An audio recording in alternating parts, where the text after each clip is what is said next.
Now that I've been doing this for a couple weeks, I feel that I can be real with y'all.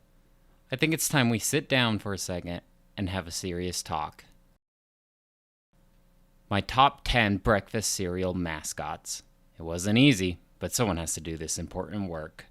Here are the rules.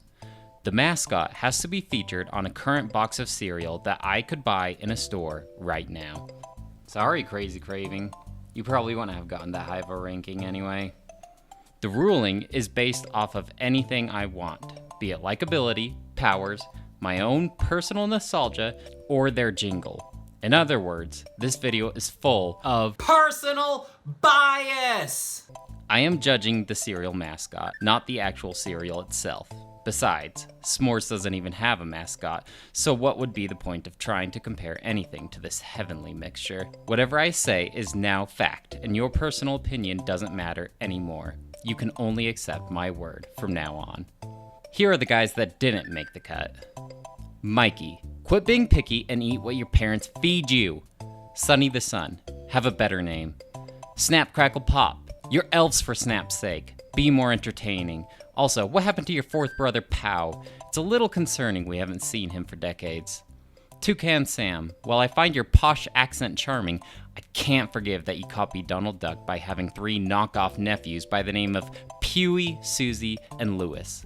Come on, man, you're better than that. Fred and Barney. Fred, how come you are so willing to share your cereal with strangers, but not your best friend? You guys need to have a real heart-to-heart and get this Pebble thing sorted out. Sonny, go to rehab. Buzz the Bee, you were close but didn't quite make the cut. In the end, I just don't think you can appeal to both kids and adults. Choose one or the other. And that brings us to our top 10 cereal mascots. Number 10, Digem Frog. This guy hasn't received any love for a while now. However, if you watch some of his old commercials, he seems like one fun amphibian. His slogan, "Give me a smack and I'll smack you back," isn't referring to physical abuse, but a friendly high five. Besides, you know he's special when the mayor of Quahog, Adam West, commissions a giant gold statue of him. Number 9, Crazy Squares. These guys are almost bordering annoying minion level, but if you aren't hammered with their commercials every break, they can be pretty entertaining. Their creepy self-cannibalism sets them apart from most cereal mascots. Their slogan, "Crave those crazy squares," leaves something to be desired, but they have a certain cartoony wackiness to them that appeals to me. Number 8, Chip the Wolf.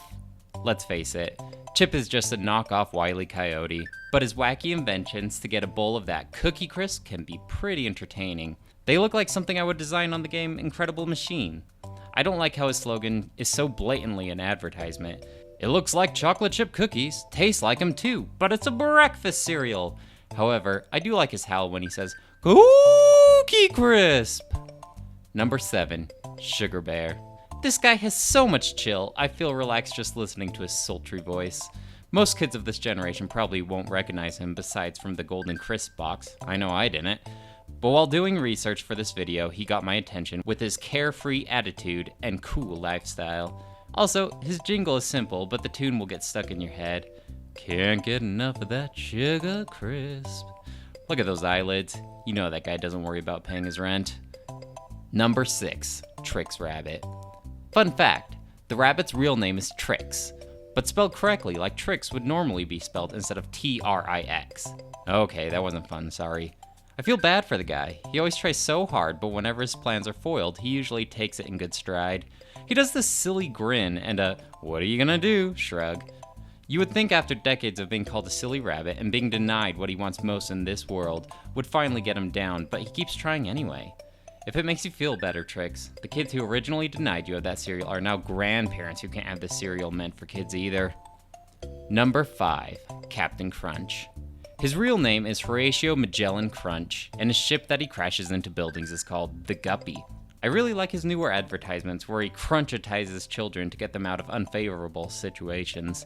Don't think you can chop this board in karate? It's cool, I'll turn you into a cartoon and we can party on my ship. Technically, we should be calling him Commander Crunch because he only has 3 stripes on his sleeve and not 4, but in the spirit of crunchitizing, I'm gonna let it slide. Number 4, Tony the Tiger. He's great! Seriously though, this guy just oozes positivity, promoting good physical health, and seems like he would be a total bro to anyone and anything. Feeling down? Nothing a good game of basketball with your friendly tiger can't fix. Don't think you can climb that mountain? Well, think again, because this anthropomorphic predator is rooting for you. He's the best life coach that anyone could ask for, and all you have to do is eat his sugary flakes. Number 3, Count Chocula. This could have really gone to any of the Halloween cereal mascots, but to me, the Count is the most iconic. His full name is actually Count Alfred Chocula. There's just something about seeing his cereal at the grocery store and knowing that the best time of the year is just around the corner. I love how him and his counterpart monsters always argue about whose cereal is best, and then something scares them. It's always funny when something that is supposed to be scary is terrified of children. But can you really blame him? His slogan isn't anything too special. I want to eat your cereal. Kind of cliche, but it gets the job done. Number 2, Bad Apple and Cinnamon. These guys are relatively new to the cereal mascot scene. I didn't even really know their names until I did some research, but I absolutely love that the Jamaican cinnamon stick's name is Cinnamon. Whoever thought of that needs to go help out Raisin Bran. I like the two counterpart personalities of the grumpy Bad Apple and the chill Jamaican Cinnamon as they race to be the first to dive into the bowl of Apple Jacks. Although the concept is a little freaky, and the mom/child is never fazed when these guys jump into their breakfast. Number 1, Lucky the Leprechaun. Really? Could it be anyone else? This guy has the most charming Irish accent and has access to the most powerful charms in the universe. He can travel through time, hang out with unicorns, and has access to unlimited wealth via pots of gold. He's not like all these other mascots who are always trying to steal a bowl of cereal from kids. The kids are always after his lucky charms, and he could easily keep it away from them forever. Although if you notice, he always makes sure that the kids get a bowl anyway, because he is one classy, generous leprechaun. He is the top mascot in the cereal aisle, and the top mascot in my heart. Actually, that title might have to go to Aunt Jemima, but that's a topic for another day. Man, that is one handsome woman. Well, there you have it. That's my list of top cereal mascots. Do you have a list of top cereal mascots? Of course you do. It's the list I just told you. Those are all facts now, remember? Bye!